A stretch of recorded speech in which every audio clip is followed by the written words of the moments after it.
Good morning বন্ধুরা, কেমন আছো তোমরা সবাই? আশা করছি খুব ভালো আছো। আমি খুশি এসে গেছি একটা নতুন ব্লগের সঙ্গে। আজকে হলো মঙ্গলবার আর এখন বাজে 9টা। ছেলেকে তো 7:20 রেডি করে ওকে টিফিনে দিয়ে রেডি করে ওকে পাঠিয়ে দিয়েছি স্কুল। তারপরে একটুখানি ঘুমিয়ে গেছিলাম, যেটা আমার রোজকার রুটিন। তারপরে 8:20 উঠে বাড়ির সমস্ত কাজ করে যা যা একটা হাউসওয়াইফের কাজ থাকে করে এখন এসেছি ব্রেকফাস্ট করতে। ব্রেকফাস্ট করার আগে তোমাদেরকে ইন্ট্রোডিউট বা আমি কি করছি না করছি তোমাদেরকে নিয়ে ব্লগটা স্টার্ট করলাম। তো চলো এখান থেকে ব্লগটা স্টার্ট করলাম। Welcome back to Khushi's lifestyle. Khushi's লাইফস্টাইলে তোমাদের অনেক ওয়েলকাম।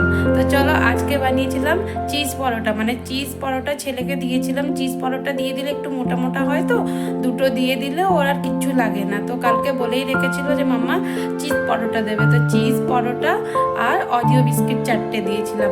আমরা ভাবলাম হ্যাঁ এটা ভালোও লাগে, আর একটা কথা, চায়ের সঙ্গে পরোটা কার কার ভালো লাগে বলবে।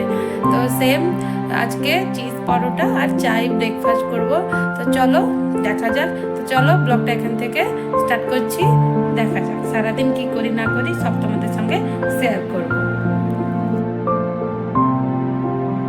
এই দেখো এখন নিজেদের জন্য একটুখানি ব্রেকফাস্ট বানিয়ে নিচ্ছি। ওই সেম চিজ পরোটাই বানাবো। সকালে ছেলেকে দুটো বানিয়ে দিয়ে দিয়েছি, আর ছেলে তো যায় 7:20, মানে 7:20। আমরা ব্রেকফাস্ট করি, অলমোস্ট কোনো টাইম থাকে না। 9:30, 9টা, 10টা, বড় জোর 10টা। তো যখন যেটা খাই তখন ওটা গরম করে বানিয়ে খেয়ে নিই। তো চলো ব্রেকফাস্টটা করে আসছি তোমাদের সঙ্গে কী কী করছি।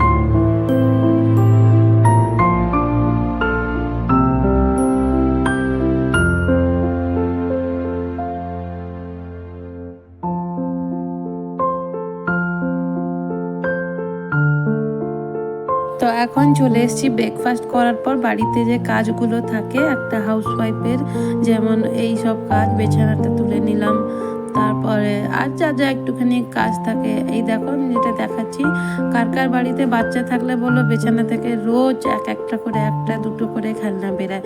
এইটা আমি তোমাদের সঙ্গে শেয়ার করেছিলাম। এদিকে বিছানাটাও ঝাড়া হয়ে গেছে, ওইদিকে সোফাটাও ঝেড়ে নেব। তো আস্তে আস্তে করে সব ঘরের বাড়ির কাজ করে আসছি রান্নার পথে। ততক্ষণে দেখতে থাকো। আর বললাম না তখন তোমাদেরকে দেখালাম চোখের মানে এমন কন্ডিশন, ভালো করে তাকাতেও পাচ্ছি না, আর এভাবে ঘরও ছেড়ে দিতে পারছি না। তো চলো দেখতে থাকো। আজকে রান্না তো বেশি কিছু করবো না, সিম্পল একটা। আর জানো তো আমার বাড়িতে 3জন, আমি, আমার ছেলে, আমার হাজবেন্ড, মানে এতটাও বেশি না হিচবিচি খেতে চাই না। আর এই চোখটা এত সকাল থেকে উঠে মানে এত জ্বালা করছিল, কেন জানি না, শুধু শুধু জ্বালা করছিল। তো ওটাকে আমি হাত দিয়ে একটুখানি দলে দিয়েছিলাম। তো সেই দিয়ে চোখটা পুরো যেন লাল হয়, ক্যামেরাতে জানি না কতটা বোঝা যাচ্ছে, কিন্তু অনেকটা লাল হয়ে চোখটা পুরো ফুলে গেছে। আর এখন আমার চান টান সব কিছু হয়ে গেছে, চান টান করে ব্রেকফাস্ট করতে এসেছি, পুজো অলমোস্ট হয়ে গেছে। তো এবার রান্নার পথে যাব। তো চলো রান্নায় কি কি করি। হাজব্যান্ড মাছ নিয়ে এসেছে বাজার থেকে, আমাদের এই খিদিরপুর বাজারে। যারা কলকাতা বা বেহালার আশেপাশে থাকো তো খিদিরপুর বাজার তোমরা নিশ্চয়ই জানবে। তো চলো রান্নায় কি করছি না করছি সব তোমাদের সঙ্গে শেয়ার করবো, দেখতে থাকো।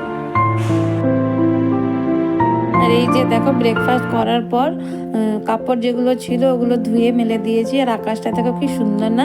আমি আগেও বলেছি আমাদের বাড়ির দিয়ে লোকেশনটা এত সুন্দর লাগে, মানে ভিক্টোরিয়া 42 বিল্ডিংস, 42 তলা, বা আমাদের আশেপাশে যেসব বাড়ির ছোট ছোট কলোনিগুলো থাকে, এত সুন্দর লাগে। রোদে যেন ঝলমল করছে, কিন্তু এই এই সেকেন্ডের মধ্যে রোদ ছিল, আবার সেকেন্ডের মধ্যে তোমাদের সঙ্গে শেয়ার করব মানে মেঘলা হয়ে গেল। কি অবস্থা, মানে এত সুন্দর রোদ ছিল না, দাঁড়ানো যাচ্ছিল না ব্যালকনিতে।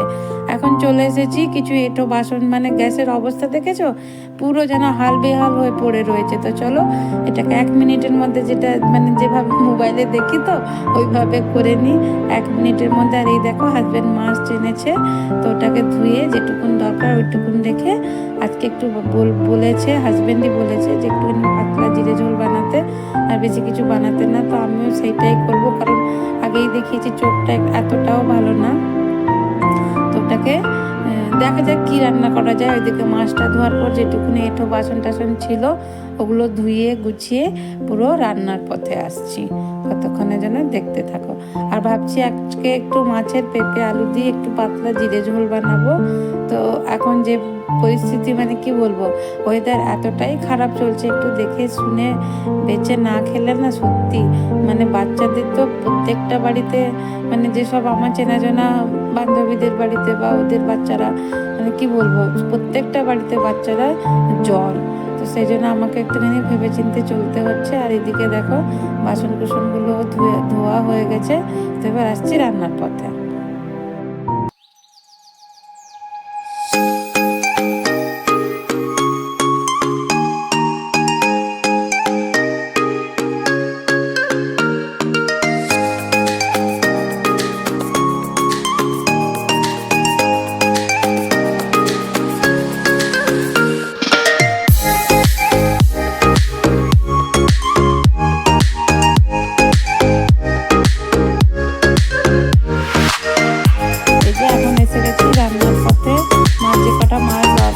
তো তিনজনের মধ্যে ছেলে এত মাছ খেতে চায় না, হাজব্যান্ডরা এতটা মাছ খেতে চায় না। তো যাই হোক যতটা দরকার অতটা নিয়ে নর্মালি যেটা প্রথমে মাছটাকে ভেজে নিতে হয়, তারপরে জিরে ঝোল পেঁপে আলু দিয়ে তোমরা অলমোস্ট সবাই জানো। তো এটা তো বেসিক রান্না, এটা কোনো মানে শেয়ার করলাম না। দেখো ওইদিকে মাছটাও ভাজতে বসিয়ে দিয়েছি, এদিকে ভাতটাও চড়িয়ে দিয়েছি, ওইটা তোমাদের সঙ্গে শেয়ার করলাম। আর একটা জিনিস দেখাচ্ছি চলো, যেটা আমি একটু আগে বললাম, মানে কি বলবো এত এত মানে কি বলবো এগুলো ঘরের কাজ হয়ে গেছে। আমি দেখালাম পুরো পুরো ঘরের কাজ, রান্না বান্না অলমোস্ট ডান। একটা জিনিস দেখাচ্ছি, দেখো কিছুক্ষণ আগে দেখিয়েছিলাম না তোমাদের সঙ্গে এত রোদ্দুর এত জলমলে, দেখো এখন ব্যালকনি দিয়ে এসে গেছে। এখন কটা বাজে, অলমোস্ট 1:30 বাজে। পুরো মানে অন্ধকার ছেয়ে আসছে, যেন প্রায় এই বৃষ্টি এলো বলে এমনি একটা সিচুয়েশন। তো কিছুক্ষণ পর ছেলেকেও আনতে যেতে হবে। তো চলো পুরো খাবারের সময় দেখাচ্ছি, মানে লাঞ্চের সময়। এই যে আমাদের হালকা পাতলা লাঞ্চ। এখন হলো ইভিনিংয়ে 7টা বাজে। তো ভাত ঘুম দিয়ে ছেলেকে টিউশন পাঠিয়ে, আর যেহেতু মঙ্গলবার হাজব্যান্ডের ছুটি থাকে, তো একটুখানি চলো চাটা বানিয়ে খাই। ততক্ষণের জন্য তোমরা ভিডিওটা দেখতে থাকো। ভিডিওটা ভালো লাগলে লাইক শেয়ার সাবস্ক্রাইব নিশ্চয়ই করবেন। আর দেখেছেন এটা দুধ চা হাজব্যান্ডের, আর আমি যদিও এতটা চা খাই না, বাট মন হলো হাজব্যান্ড যদিও খেলো, তো লাল চা খাচ্ছি। তো আজকের মতো ভিডিওটা এন্ড করছি। বা